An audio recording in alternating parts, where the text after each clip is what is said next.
आपको विश्वास नहीं होगा भाइयों कि मेरी एक गलती के कारण आज मेरे ऊपर 10 लाख से भी ज़्यादा का कर्जा है। ये गलती मेरे पापा ने भी करी थी, मेरे गांव के भोले भाले मासूम किसान भी कर रहे हैं, क्या पता आप भी कर रहे होगे। अगर आप मेरी तरह कर्जे में नहीं फंसना चाहते हैं तो ये वीडियो पूरा अंत तक देखिएगा। दोस्तों नमस्कार, मैं चिंतामणि जयपुरी आप सबका स्वागत करता हूँ एक और नए वीडियो में। मुझे आज भी याद है भाइयों, जब मैं बच्चा था तो तबकरा से हर महीने मेरे घर पे कुछ लोग आते थे मेरे पापा से पैसे लेने के लिए। मुझे समझ में नहीं आता था तब कि मेरे पापा हर महीने इनको पैसे दे रहे हैं, लेकिन इनका कर्जा ख़त्म क्यों नहीं हो रहा है, हर महीने ये लोग क्यों आ जाते हैं। मेरे पापा बहुत चिंता में रहते थे और जब वो डेट आता था, वो समय आता था, मैं उनकी चिंता स्पष्ट देख पाता था, महसूस कर पाता था। लेकिन तब मुझे समझ में नहीं आता था कि क्यों इनका कर्जा दिनों दिन बढ़ते जा रहा है, जबकि वो हर महीने पैसे दे रहे हैं। मेरे पापा भी जब इस दुनिया को छोड़ के गए, उनके ऊपर लाखों का कर्जा था और जिम्मेदारियां मेरे सर पे जब आई तो मैंने भी ये गलती दोहराई। 2005 में मैं पहली बार ये गलती किया और 20 साल हो गए, अभी 2025 चल रहा है और लगातार मैं ये गलती करते रहा था। अभी 2-3 दिन पहले मेरी आंखें खुली जब मैंने कैलकुलेट किया, जब मैं वो कर्जे वाला वीडियो बना रहा था, तो मैंने जिनसे भी पैसे ले रखे हैं उन सबको मैंने कॉल किया कि कितना हो गया है, टोटल कितना वापस करना है, इंटरेस्ट कितना है, मूल कितना है, ये सब मैं एक एक्सेल शीट में नोट किया।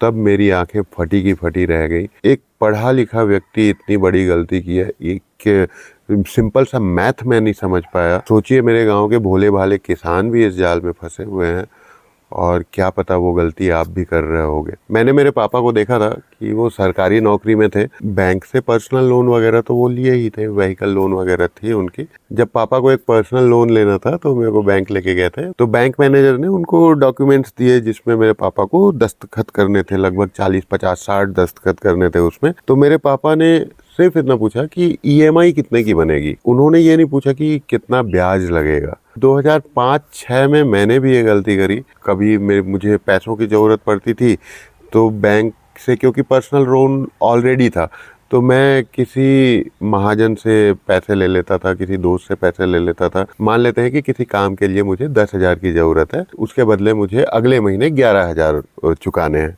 तो मुझे ये लगता था कि यार अभी मेरी जो ज़रूरत है, जो मेरा काम है वो निपट जाए, अगले महीने सैलरी आते ही मैं 11,000 वापस कर दूँगा। उस समय समझ में नहीं आता था कि 10,000 का 11,000 अगले महीने चुकाना मतलब वो 10% महीने का ब्याज होता है, साल का 120% बन जाता है। उस समय सिर्फ ऐसा लगता था कि यार कैसे भी करके अभी फ़िलहाल पैसे आ जाएं और उसको बाद में चुकाते रहेंगे। मेरे पापा भी सरकारी नौकरी में थे, उसके बाद मेरी भी सरकारी नौकरी हो गई, बैंक के अलग लोन चल रहे हैं, कोई भी गाड़ी खरीदना है तो ईएमआई में उसको फाइनेंस करा लिए। मेरे पापा के नाम पे लोन रहता था तो मैं गारंटर बन जाता था, मेरे नाम पे लोन लेना है तो पापा गारंटर बन जाते थे। जैसे मेरे को अभी भी याद है कि हम लोग कार लिए थे, अल्टो कार, बहुत कम डाउन पेमेंट में वो कार हम लोग को मिल गई थी। अभी भी याद है, 7,500 महीने की उसकी किस्त पड़ती थी। मेरा खुद का तनख्वाह 7,500 था, मेरे पापा का तनख्वाह ज़्यादा था उस समय। तो हम लोग सिर्फ ये देखते थे कि ईएमआई कितनी है, रेट ऑफ इंटरेस्ट क्या है, ये कभी नहीं पूछे। तो इतना मोटा डॉक्यूमेंट दिए थे वहाँ पे, अभी भी याद है, हमने सबको साइन कर दिया बिना पढ़े। चलो बैंक का जो लोन है, पर्सनल लोन, उसमें तो ब्याज दर 15%, 12% होता है। उससे भी खतरनाक ब्याज होता है क्रेडिट कार्ड्स का, जिसमें 35, 36, 45% तक का ब्याज लगता है। और भाइयों उससे भी ज़्यादा खतरनाक होता है जो लोकल मनी लैंडर्स होते हैं, जो महाजन होते हैं, जो ब्याज में पैसे देते हैं, उनसे पैसा लेना। कई जगह 10% ब्याज में देते हैं, कई जगह 8%, 5%, मिनिमम 3%, 2% तो लेते ही हैं। और उसमें भी अगर समय पे ब्याज नहीं दे पाए तो उसमें पेनल्टी लगती है। अगर समय पे ब्याज नहीं दे पाए तो वो जो ब्याज का पैसा है मूलधन में जोड़ दिया जाता है।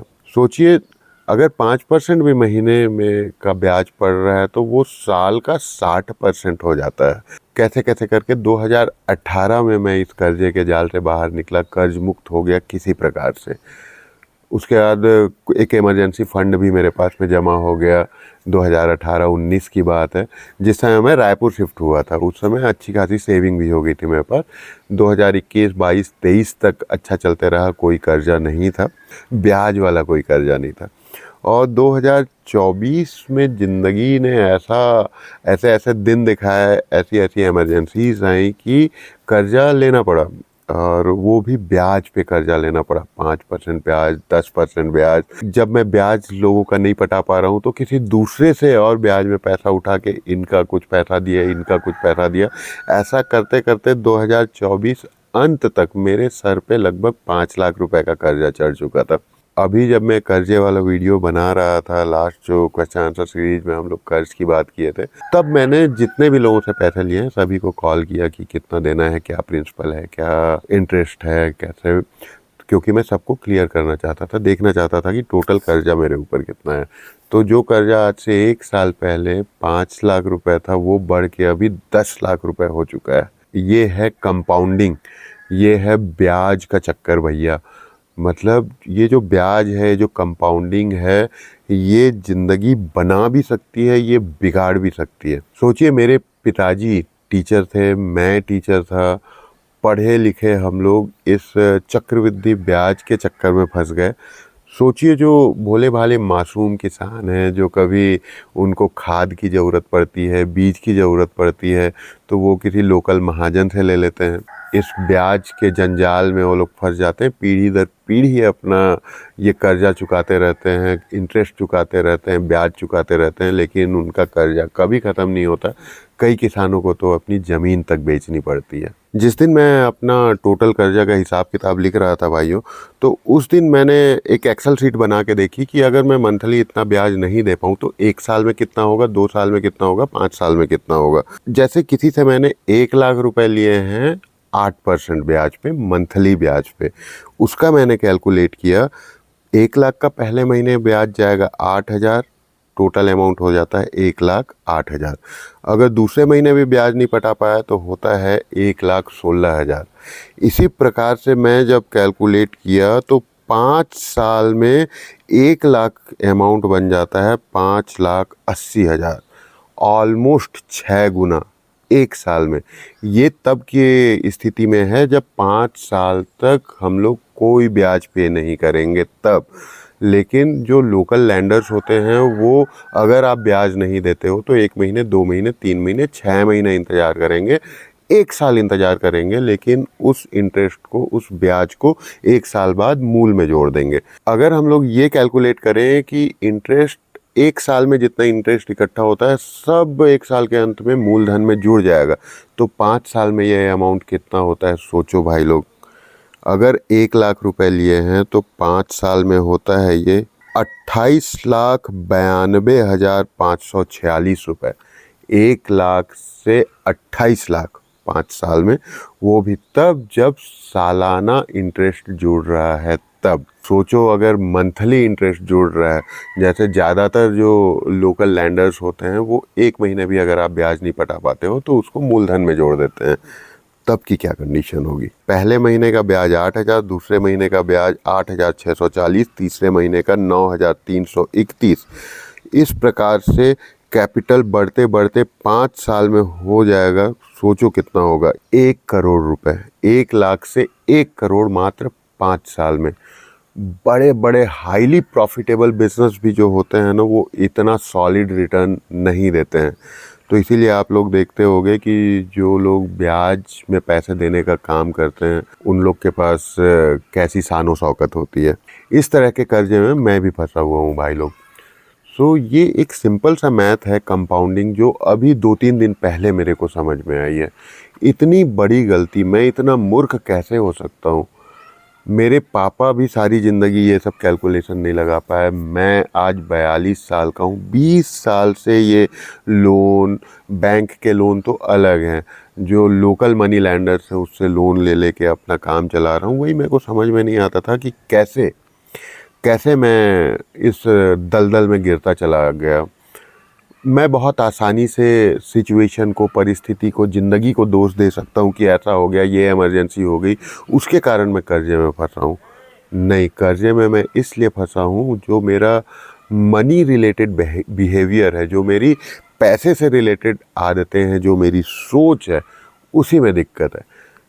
देखिए, ज़िंदगी में इमरजेंसी सबके पास आती है, अनएक्सपेक्टेड जो खर्चे हैं वो सबके पास आते हैं, तो उसकी प्लानिंग करनी पड़ती है, इमरजेंसी फ़ंड बनाना पड़ता है, हेल्थ इंश्योरेंस लेना पड़ता है, टर्म इंश्योरेंस लेना पड़ता है। और ये जो बिहेवियर है, आज भी आप में से भी कई लोग होंगे, मान लेते हैं कि एक आईफ़ोन लेना है, तो हम लोग ये देखते हैं कि भाई डाउन पेमेंट कितना करना पड़ेगा और ईएमआई कितना आएगा।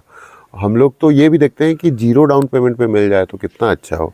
आजकल तो भाई लोग ये जो महाजन वाला काम है ये ऐप्स के ज़रिए हो रहा है। एक से एक ऐप्स आ गए हैं जो आपको ईज़िली लोन दे देंगे। आपको ना तो किसी से मिलने की ज़रूरत है, ना कहीं बैंक जाने की ज़रूरत है। सिर्फ़ आप अपना पैन कार्ड जमा करिए, आधार कार्ड जमा कर दिए, एक सेल्फ़ी डाल दीजिए, आपके अकाउंट में तुरंत पैसे आ जाएंगे। इतनी आसानी से लोन उपलब्ध है। सोचो जो लोग लोन दे रहे हैं उनके लिए ये कितना प्रॉफिटेबल है, इसीलिए ये इतना ऑनलाइन एक से एक ऐप आ गया है इसके लिए। तो भाइयों, ये चक्कर है, ये चक्रव्यूह है, ये दलदल है जिसमें मैं फंसा हुआ हूँ। और ये जो एक्सेल शीट मैंने बनाई है, अगर आप लोग चाहोगे तो कमेंट कर दीजिए एक्सेल शीट, मैं डिस्क्रिप्शन में डाल दूंगा। एनसीआरबी की रिपोर्ट के अनुसार भाइयों 2023 में 10,786 किसानों और कृषि मजदूरों ने आत्महत्या की। और इन आत्महत्या के पीछे एक बहुत बड़ा कारण लगातार कर्ज में डूबते जाना और लगातार ब्याज के जाल में फंसते जाना भी है भाइयों। और आज भी मैं देखता हूँ मेरे भी गांव में जो किसान है, छोटे किसान हैं, थोड़ी मोड़ी छोटी मोटी भी ज़रूरत है, खाद लेना है, बीज लेना है, किसी महाजन से पैसे ले लेते हैं। मैं आज भी देखते रहता हूँ कि मेरे गांव में महाजन चक्कर लगाते रहते हैं पैसा वसूलने के लिए। हमारे गांव में भाइयों आज भी कुछ किसान ऐसे हैं जो कर्ज के इस जाल से आज तक नहीं निकल पाए। पीढ़ी दर पीढ़ी सिर्फ यो ब्याज पटा रहे हैं और उनका मूलधन बढ़ता चला जा रहा है। भाइयों, सरकार ने किसानों के लिए केसीसी किसान क्रेडिट कार्ड योजना लॉन्च करी है, जिसमें बहुत कम ब्याज दर पे 5-7% सालाना ब्याज दर पे उनको खेती करने के लिए लोन दिया जाता है। अभी तो लिमिट बढ़ गई है, 5 लाख तक का भी लोन दिया जाता है उनको। तो कई बार क्या होता है, ये जो महाजन हैं जिन किसानों को पैसे दे के रखे हैं उनसे ये केसीसी लोन दिलवाएंगे और अपना पुराना पैसा उस लोन के माध्यम से वसूल लेते हैं। मतलब उसी लोन के पैसे को किसान के माध्यम से निकाल के खुद रख लेते हैं। बेचारा किसान 5 लाख रुपए या 50,000 रुपये बैंक से लेता है, केसीसी में इन महाजनों को दे देता है। जो पैसे उसको खेती किसानी में खाद बीज में लगाना चाहिए था, वो पैसा इन महाजनों का ब्याज चुकाने में वो खर्च कर देता है। और उस किसान को आज तक नहीं पता है कि भाई मेरा इतना पैसा बढ़ते क्यों जा रहा है। वो दिनों दिन सोच में डूबा हुआ है कि मैं कैसे इस कर्जे के जंजाल से निकलूं। मैं अपनी सारी फसल बेच देता हूं, जितने पैसे होते हैं, मैं लोगों का पेट भर रहा हूँ, फसल उगा रहा हूँ, लेकिन मैं आधे पेट खा रहा हूँ, फटे कपड़े पहन रहा हूँ, लेकिन इन महाजनों को, इन बैंक्स को ब्याज का पैसा पटा रहा हूँ, अपना कर्जा पटा रहा हूँ, लेकिन फिर भी मैं इस कर्जे से नहीं निकल पा रहा हूँ। उस किसान को आज भी नहीं पता। तो भाइयों, इस वीडियो को बनाने का और अपना कर्जा पूरी दुनिया के सामने बताने का मेरा सिर्फ एक मकसद है कि मैंने जो गलती करी है, मेरे पापा ने जो गलती करी है, मेरे गांव के जो भोले भाले मासूम किसान जो गलती कर रहे हैं, वो गलती आप में से कोई ना करे। आप में से बहुत सारे स्टूडेंट्स देख रहे होंगे, बहुत यंग लोग भी देख रहे होंगे, कुछ बड़े लोग 40, 45, 50 के भी देख रहे होंगे। और हो सकता है आप में से बहुत सारे लोगों को इस कंपाउंडिंग इंटरेस्ट के बारे में, इस लोन के ट्रैप के खतरे के बारे में, कि ये कितना खतरनाक है, कैसे लोगों की जान ले लेता है, घर ज़मीन बिकवा देता है, इसके बारे में अगर आप लोगों को अंदाज़ा नहीं होगा, एहसास नहीं होगा, तो इस वीडियो के माध्यम से आप इसकी गंभीरता को समझें। और मैंने, मेरे पापा ने और जो हमारे गांव के किसानों ने जो गलती करी है, वो गलती न करें। आप में से एक व्यक्ति के भी जीवन में मेरे इस वीडियो के माध्यम से कुछ फ़र्क पड़ता है और वो इस कर्जे के जंजाल में फंसने से खुद को बचा लेता है, तो मेरा ये वीडियो बनाना सफल हो जाएगा भाइयों। आज के वीडियो में सिर्फ इतना ही, मिलते हैं अगले वीडियो में।